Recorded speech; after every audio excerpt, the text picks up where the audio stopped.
Welcome back to another episode of Third and Goal. Right now at the table, Justin is the only person here with a team in the playoffs.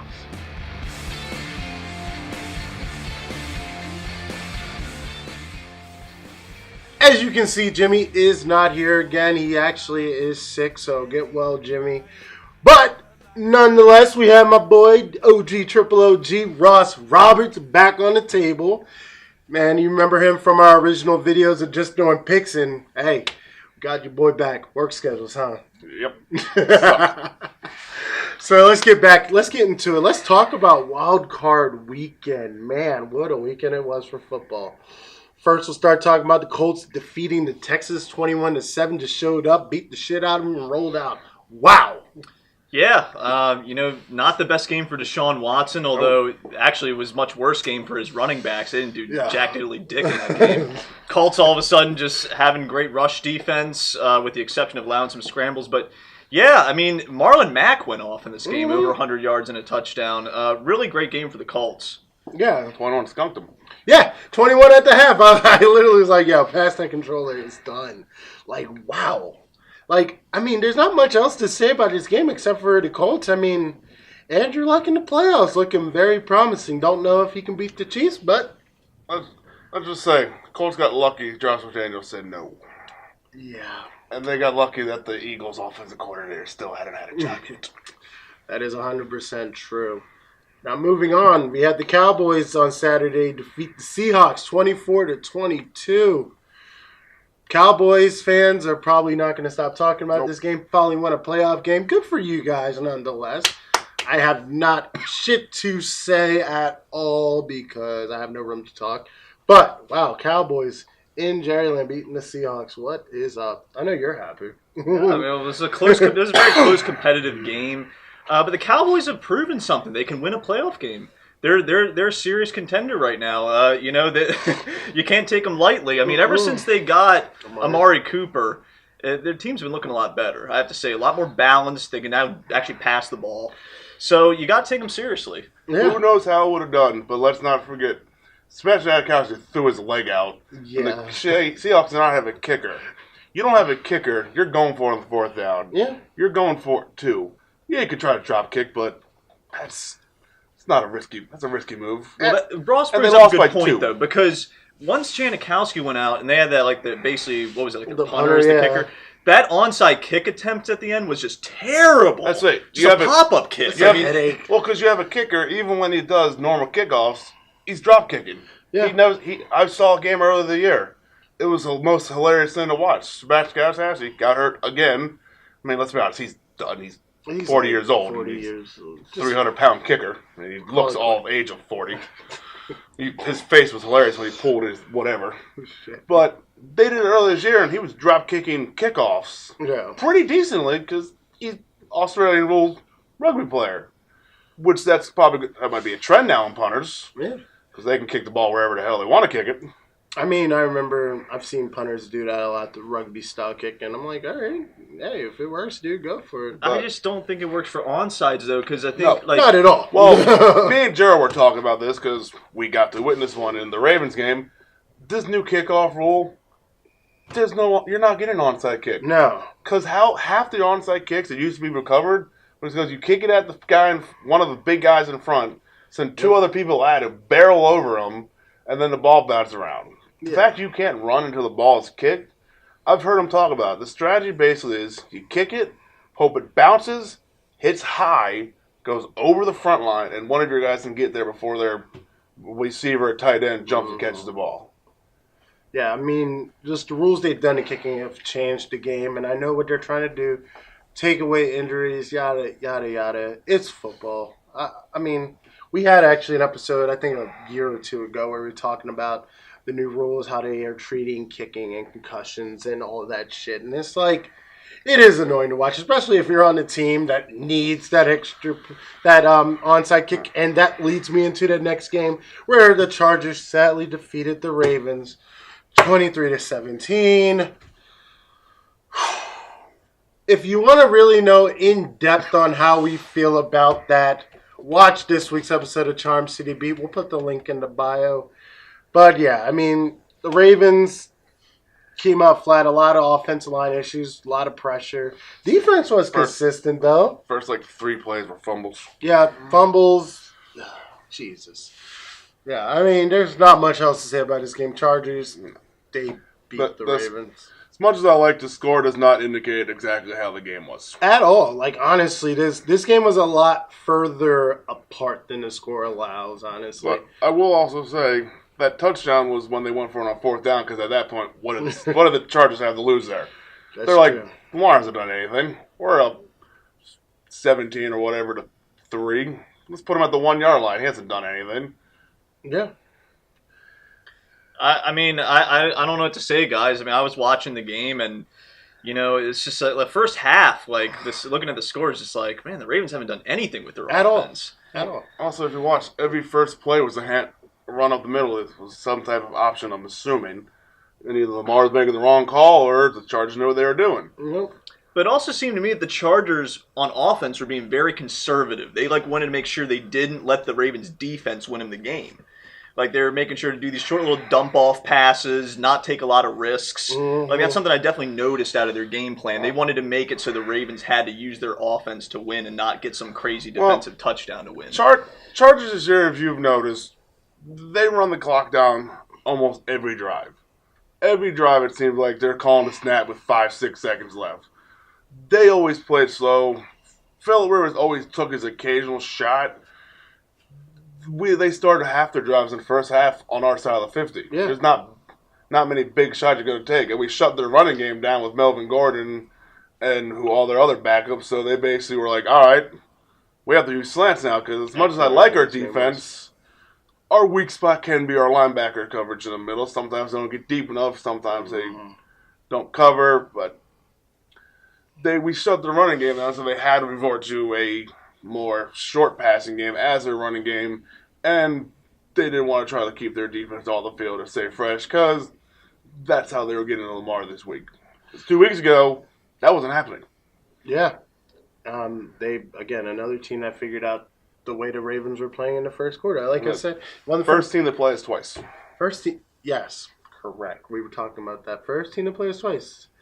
Again. And in that short of time between games. If it had been maybe the Colts we were playing, or maybe, even the Patriots, would it have been a different game? There's no telling. There was tape on us, but clearly that wasn't helping anyone else. Except maybe the last few weeks they started slowing Lamar down, but that's all of a sudden his passing started showing up again. Yep. But onward to the other game of the week, because I've said all I needed to say. The Eagles defeated the Bears in what I am calling the Windy City Miracle, 16-15 off of St. Nick strikes again. St. Nick strikes again. Missed kick. I know my cousin up in Chicago, he ain't happy about the Bears losing, but technically it was blocked. It was, yes. Technically it was blocked. We won't put that on him. As I also do say, though, especially nowadays, don't kick the first kick after when they're trying to ice you. Yep. Seems like almost over half the time after you kick that one, the next one you miss. Yeah. I mean, even that happened to Tucker earlier this year when he tried a 65-yarder. It was closer on the first one than the second one. They both missed, but hey, it is what it is. But they want to blame Parkey. I was just looking it up. He had 9 points. Yes. The Bears defense had 6. Yeah. So technically he had 10 points. Yeah. Because he had the extra point. But yet he's the reason they lost. If anything, he's the reason he kept you guys in the game. I read somewhere earlier, they're like, you're getting on Parkey. He had more points than your offense. I was like, huh. I looked that up. I was like, huh. He had 9 points and Trubisky had 1 touchdown. There's 6 points. Parkey had 10. But the Eagles, miracle, man. I mean, we saw this last year. That's all I'm saying. We saw this last year. It's going to make for an interesting offseason for the Eagles. But let's talk about Divisional Weekend. It's in that time of year now. The national championship has been played. Football games are dwindling now to the point where we only have 4 football games a week. Well, we have 4 this week and then 2 next week and then the Pro Bowl. But nobody really watches the Pro Bowl. Not anymore. because Pro Bowl's trash. Anyways, first game. Huh? It's not even in Hawaii anymore. It's in Orlando. It's not even fun. Like, come on, man. That was a cool thing. It's like, it's in Hawaii. That's dope. One thing I am glad. You wouldn't want to play at their stadium. Their stadium's trash. I will say one thing I'm glad they brought back were kind of the skill challenge and all that they play. Yes. I watched that more than a football. That's pretty much true. And you watch to see that occasional lineman get that random touchdown at the end. That happens from time to time. But first game up this week, the Colts travel to Kansas City to take on the Chiefs. I mean, it's hard to see the Chiefs go one and done, isn't it? I just don't see it, man. I don't see it. I mean, the Chiefs have been on fire all season outside of a couple of games, almost losing to the Ravens. It's been Achilles heel for them all year, though. They've talked about it. They have no defense. None. They win so much. Patron Mahomes put up 50 touchdowns because he had to. Yeah. And let's not also forget, he might not be a rookie. This is his first season. He didn't start last year. Alex Smith was the starter. Yeah, he's done good this year. But like I said, they've had no defense. Yeah. The Ravens beat them, lost them in overtime. Yep. The Colts just went to Houston and put up 21. The crap out of them. And Houston has a legit Andrew pass Luck rush. was second behind Mahomes in touchdowns. By a large margin, but that's just because Mahomes, all he did was chuck up. Well, here's the problem is that even though the Colts defense showed up last week, that's not the standard for them. Usually the Colts defense is shit. So I honestly seen this get into a shootout. It becomes a question of, do you trust Mahomes or Andrew Luck? But honestly, I'm going with the Chiefs in this one. Yeah, I'm going to go with the Chiefs as well. I mean, only because if it comes to a shootout, I'm trusting just the offense of the Chiefs. You have Tyreek Hill, who's probably one of the fastest wide receivers out there. Pat Mahomes can make random throws that I can't even understand how he completes them half the time. He just launches it eyes closed. Got that shortstop in him. Yeah, 100%. I mean, that old baseball player mentality. Basketball, completed a no-look pass against us. Hey, here we are, though. I'm picking the Chiefs. What about you, Ross? I think the Colts could pull it off, but if it does turn into a shootout, I mean, I've seen the Chiefs have another shootout early this year, and I think they were able to pull it off. So I think Kansas City is going to keep this one. It's at Arrowhead. It's not an easy place to go at all. I mean, we've played there in December. We know what it's like. Yeah, I mean, the Chiefs have off a defensive line. Mm-hmm. I mean, how long can Ty not practice and play on that ankle? Yeah. Eventually something's going to happen there. Pat Mahomes shattering the myth about air raid quarterbacks coming out of college. What are you talking about? Pat Mahomes, your boy. You've loved him since he came out. But on to the next one. Cowboys travel to L.A. where will Jerry's bus stop here? Is this where the party stops? I think so. I mean, let's be honest here. The Rams fully rested. Todd Gurley, I mean, he's been rested. Let's see, what has it been? 2 weeks? At least, it'll be 3 weeks. Yeah, right. It'll be 3 full weeks. He'll be fully rested. And you don't think he's going to go up? They're going to need him against that Cowboys defense. Yeah. And that could be the saving grace of the Cowboys, though. That defense has been really, really stout. They've been impressive. I've been impressed by the Cowboys defense. But can you beat the best running back in the NFL? What do you think, Justin? This is your team. I know you're happy. I think these teams actually match up pretty closely because you think about it, Ezekiel Elliott's really good too. Yes. Prescott now has a receiver or two to throw to. So, but yeah, I think the Rams should be favorites here, and obviously they're my favorite team. I want them to win, but you can't take any opponent lightly in playoffs, even the Cowboys. I picked them. I didn't pick them last week. I went over 4 last week. Yeah, I did. I can't remember if I actually picked the Cowboys. I probably didn't, just because I'm petty. But this week I'm not picking them. I'm picking the Rams just because, again, the Rams have been one of the best teams in the NFL. I would say in that mix with the Saints and the Chiefs, honestly, in terms of powerhouses. But moving on to the next game, Chargers versus Patriots. Chargers coming off a win. Honestly, Ross, they beat us, but I don't think they can beat the Patriots, man. I wasn't that impressed by the Chargers. And this isn't even me and this is gonna come off probably as like, oh, of course the Ravens fan wasn't impressed. No, it's not even that. I just didn't get. There wasn't a pop. It wasn't like, oh my God, these amazing passes. It wasn't this onslaught. I mean, it was a very slow game. Let's be honest here. It was. Can he keep up with Tom Brady? Can they keep up with Tom Brady? I don't know. I think they can. Ooh. Tom Brady has had a down year. Yeah. Up until that last week of the season, people started like, what's going on with the Patriots in December? Yeah. They could have clinched. They were a loss they were a loss away from being a 3 or 4 seed and us being the 2 seed. Yeah. They did not dominate the AFC like they have in the past. And as it's been proven this year, streaks are meant to be broken. Tucker did not miss an extra point. That happened. Yeah. So Phillip Rivers is 0-7 against the Patriots. I think he can go ball. Because think, he did that against, like I said, the number 1 ranked defense. Yeah. Yeah, that's fair. Patriots have never been, defensive savvy all the time. So I think a dynasty is starting to fall. I definitely agree with you when you say the dynasty is coming to fall. I don't think, honestly, and I've said this over and over and over again. I can't say it enough. If the Patriots are in any other division in the AFC, I've been saying that. I don't think they're number 1. You get at least 5 probably wins. 5 wins. They always time I'm losing Miami. The Dolphins are going to kick your ass because for some reason he can't play in Miami. I don't know. I don't know. But you get 5 wins guaranteed every goddamn year. There's no Your way. division currently looking 2 teams looking for a head coach. Yeah. 2 teams have a second-year quarterback. And then you got the Dolphins, who knows Tannehill. Mm-hmm. Who knows what else? Well, let's look at the game at hand, though. I mean, the Chargers.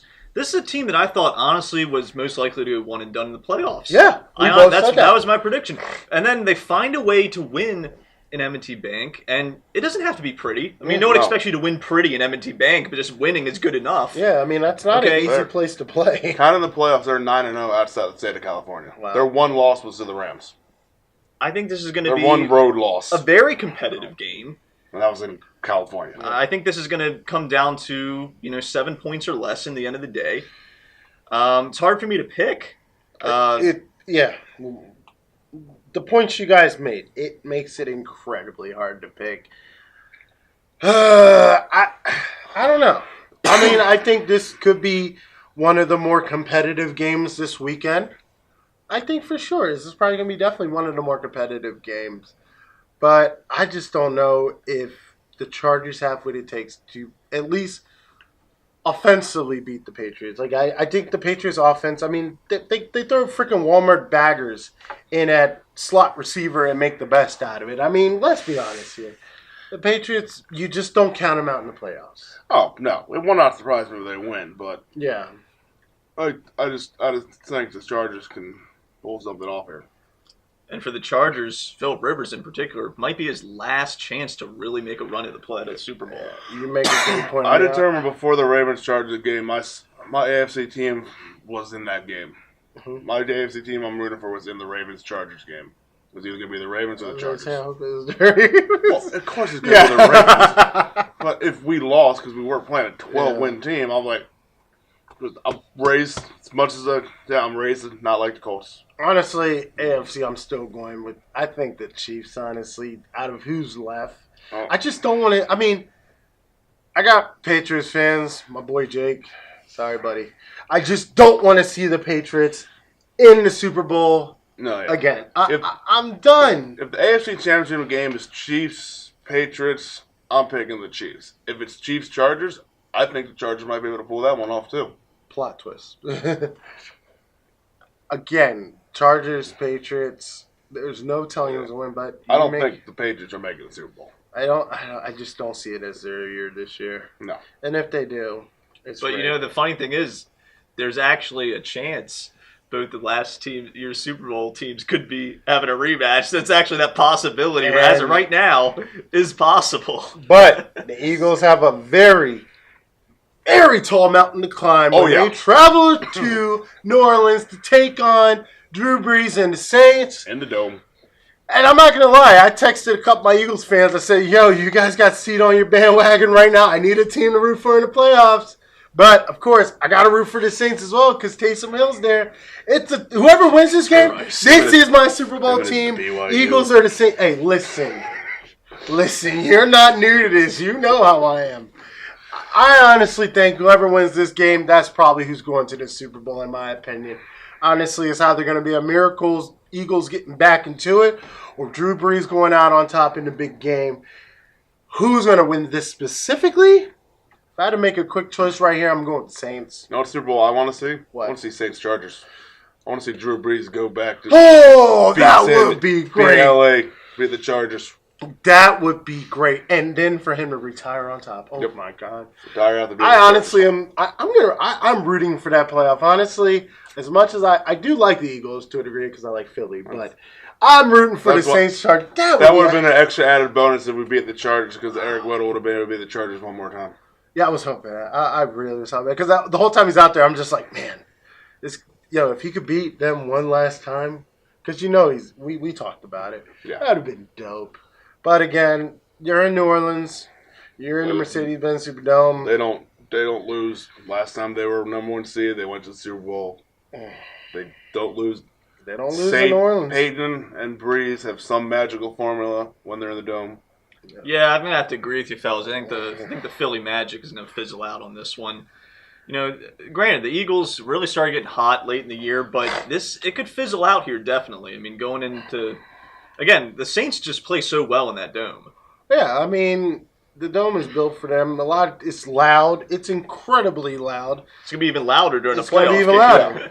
It's going to be even louder during the playoff game. Those people had a week off. It's New Orleans. Yeah, they're party city. Their vocal cords are ready. Party now. It's just the ultimate turn up there. But I don't know if Nick Foles is going to be able to walk.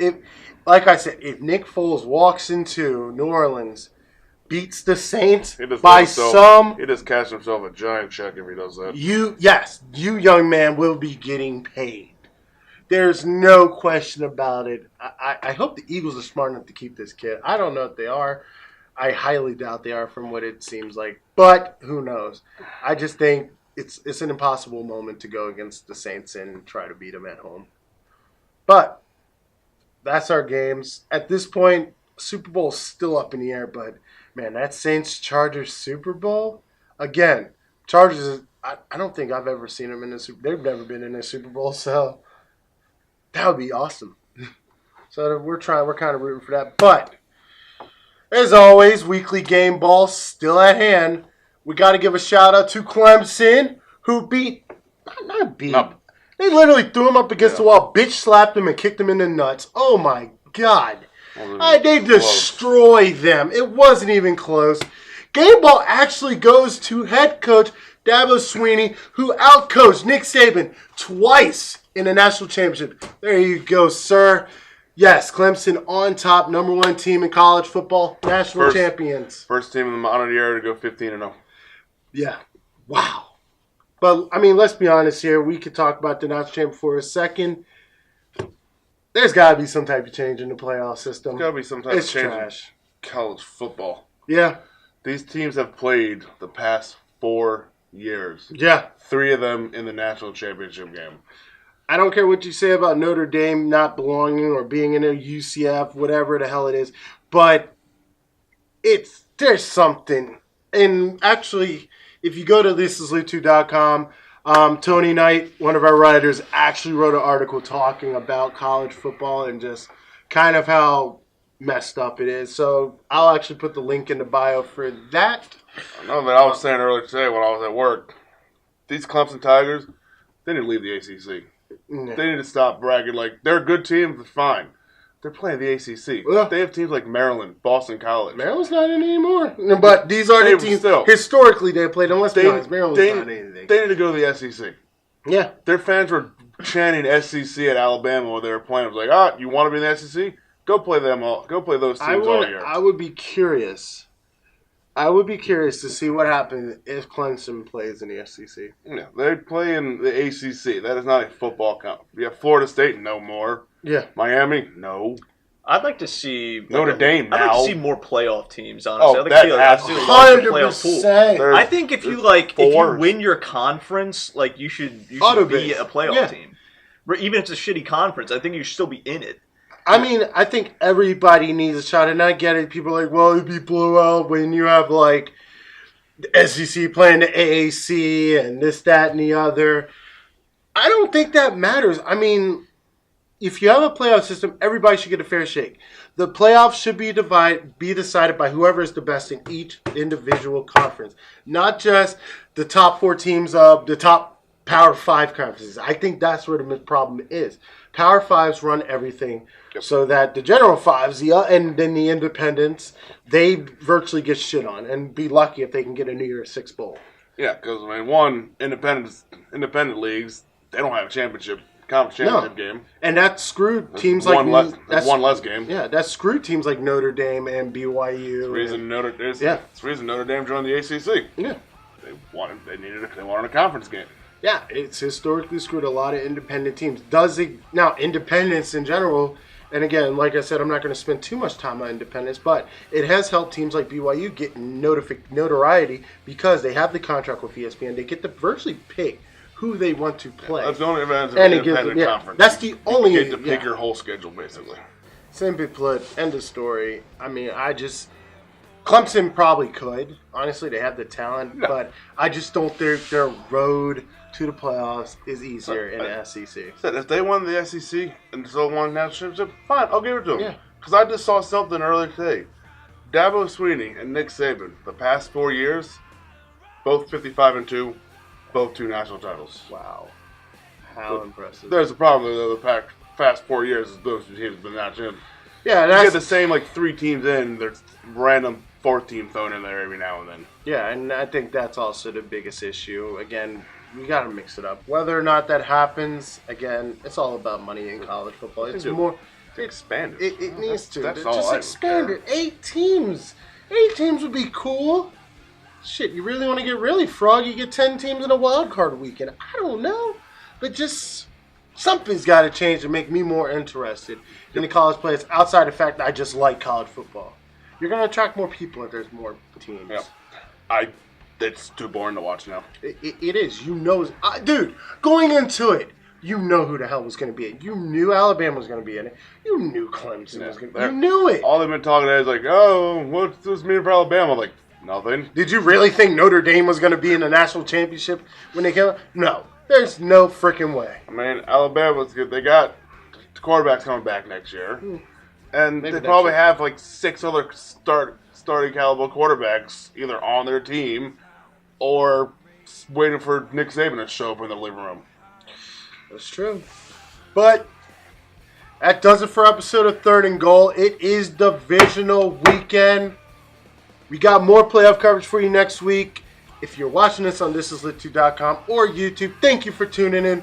Don't forget a brand new episode of CCB, Charm City Beat. And also, we're recapping some UFC fights over the past weekend.